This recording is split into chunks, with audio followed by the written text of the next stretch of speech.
There are 3 crucial steps to successfully incorporating a twist into your sessions of Dungeons & Dragons or similar tabletop role-playing games. 1. The twist must be hinted beforehand. 2. The twist must give to the players, not take away. And 3.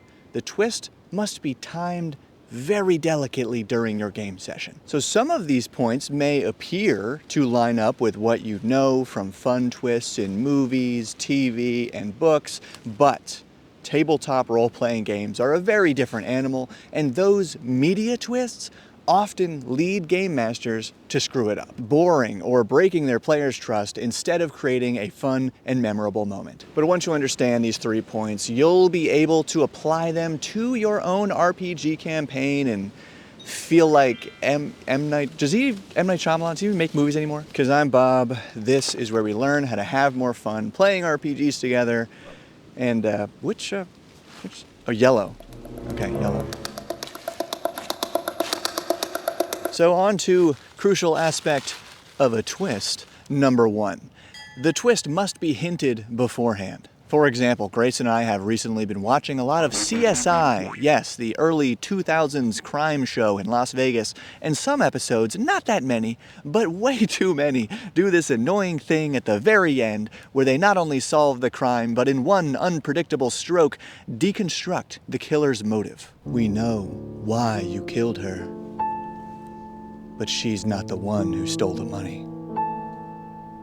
You thought you killed your wife's lover and murderer, but it turns out her death was an accident. And that's a real example, Season 1, Episode 4. Gotcha. And these corny twists would be fine. They would be fun if there were clues, or just clue. Yeah, the more the better, but at least a singular hint for the characters and the audience, or in our case, a hint for the characters and the players, so they have a chance to catch on, or just notice something, even if the hint seemed mostly mundane at the time. Then, during the big reveal, you can call attention to the hint or hints, or ideally, one of the players excitedly and a little reluctantly recalls that experience, but with this new information that gives it an entirely new meaning. What seemed sinister was in fact an act of kindness. What seemed like an accident was all too intentional. But just like the writers of an early 2000s crime drama, game masters might forget or even intentionally avoid dropping any clues for the players to pick up because they are so worried about the players figuring it out too early. Yeah, sorry to deconstruct your motive in a single stroke, but that's wrong. Gotcha. If you would rather your players feel dumbfounded by a sudden turn of events than have them feel elated because they saw it coming all along. Like if the fun part is lying to your friends at the table, you're playing the wrong kind of game. Like this is a sidebar, but ever since I've truly embraced discovery, kind of going off-road as the GM, the game is a lot more fun. Worth a whole video, but in short, leaving more up to chance and planning only one session ahead leaves me open to easily incorporate and capitalize on my players' cool ideas. So for twists big and small, not only do they get to see it coming all along, but if I want, I can still add something extra. So there can be that reveal with an exciting moment of reluctant recollection. In a minute, we'll talk about my recent RPG twist gone wrong that inspired me to make this video. But first, we're going deeper into the sidebar so I can tell you about an amazing RPG resource for this kind of discovery-based play. Our awesome returning sponsor, the Western Reaches official setting for Shadowdark RPG. Already fully funded on Kickstarter, these 2 new books establish a sandbox setting built for discovery by the GM and players, as in, you don't have to memorize heaps of lore or sit through lore dumps.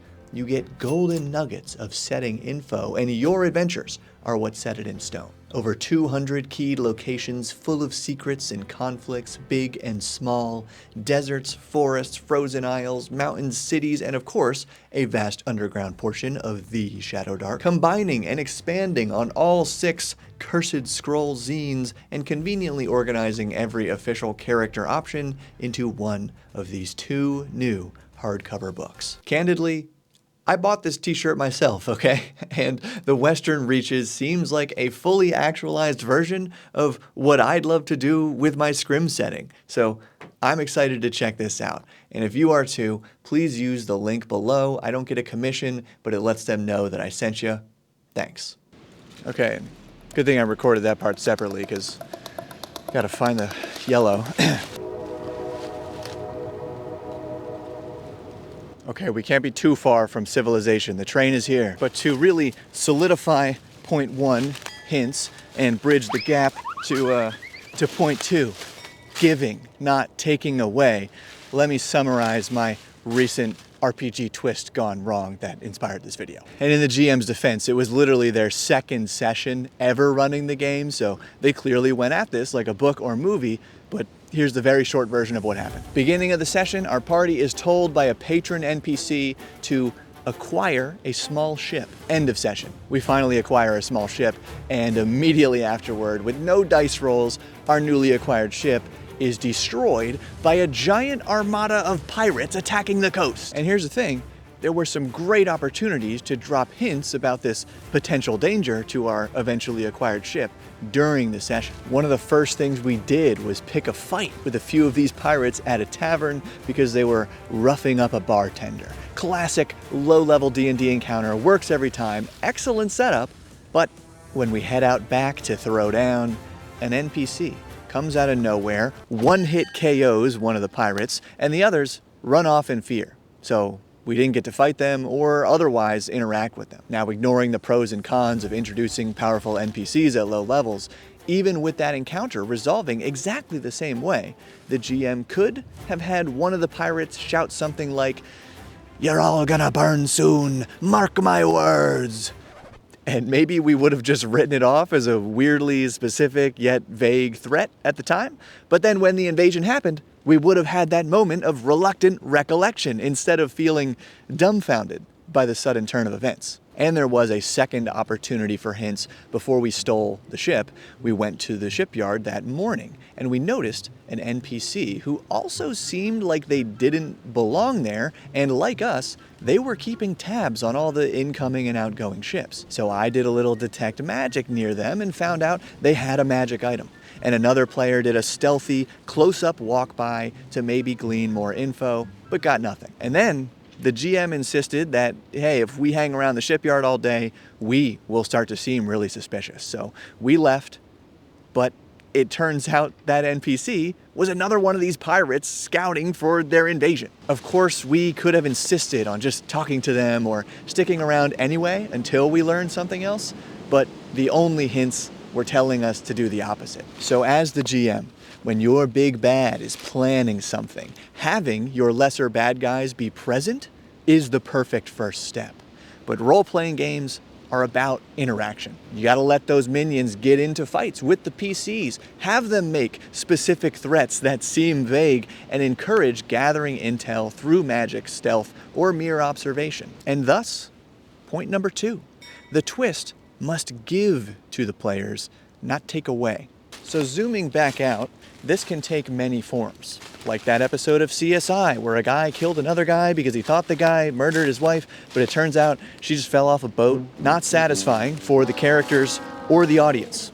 Or for an example that more or less worked in media, but would be really annoying in a TTRPG, is Star Wars Episode 4. Luke Skywalker realizes, uh-oh, the Empire's definitely going to be coming around looking for those droids. Better go warn Sweet Aunt Beru and Uncle Owen. He drops everything, races home as fast as possible, but it's already too late. The GM taketh away, and he never had a chance? Boo! But no shade on George Lucas. The more famous twist of Darth Vader being Luke's Vater, yeah, that hint was given several different ways. At least that gives something to the player, even if that thing is unwanted. Gotcha. So back to our session, when we were told to steal a ship, worked the entire session toward that goal, got the ship, and immediately had it taken away, destroyed by pirates without a single die roll. We could have just been given something unwanted. Maybe a stowaway NPC that we now have to deal with, or the ship could have been carrying stolen cargo, or the actual captain could have enemies. So as long as we're in that ship, we become the targets. However, you don't want to get carried away with this sort of twist, giving a bad thing. And this is a common pitfall for GMs who want their setting or their campaign to feel morally gray, to have harsh consequences.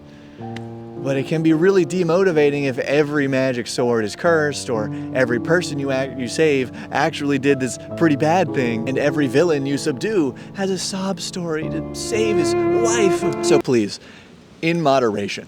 Because I agree, that escalation of negative outcomes is part of adventure games. It's the easy way to organically build a campaign from fighting pirates in the back of the tavern to eventually storming the ship of that pirate queen's armada. But as with point number 1, it is crucial to hint at or just reveal these potential drawbacks so the players are able to choose which challenges they will eventually face. And generally, it's best to play out that challenge so the party has a chance to overcome it with clever thinking.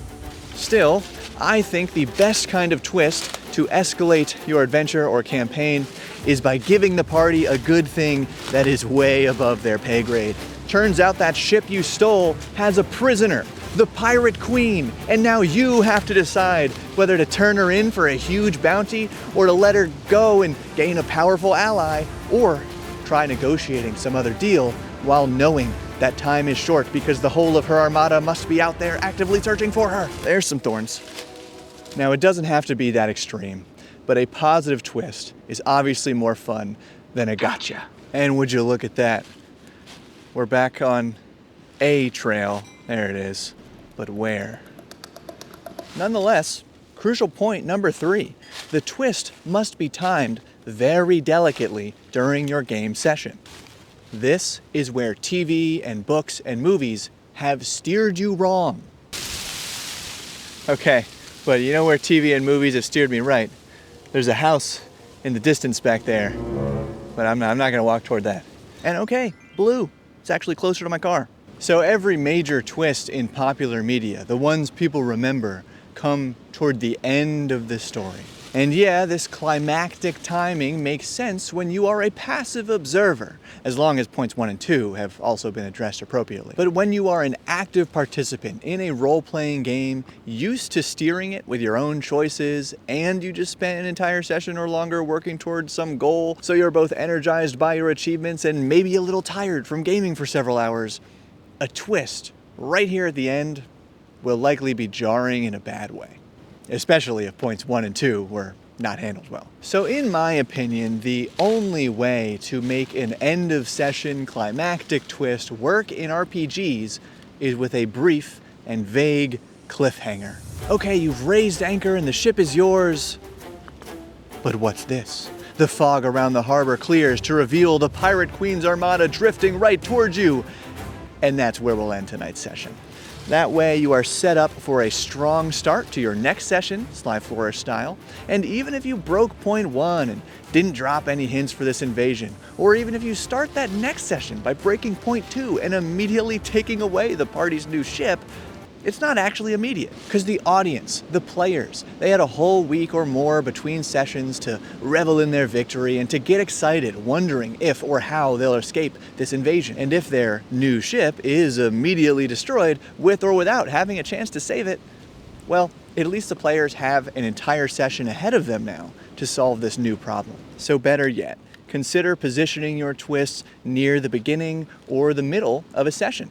This can easily be made significant by dropping hints over the course of several prior sessions, or as a long con where the hints were dropped way back and only now coming to light. But again, this non-climactic session timing hits your players when they are mentally prepared to be facing new challenges, discovering new secrets, or exploring the game world, instead of when they're mentally prepared to rest on their laurels of a session well played, only to have their metaphorical laurels pulled out from under the... What the... Okay, so if you want some more tips for constructing a fun RPG session, I highly recommend this video on your screen about the 5-room dungeon model, which works for any... Okay, it's been a minute. The sun's starting to go down. And I don't know if you can see that, but I'm back at the house. I don't know how I'm back at the house.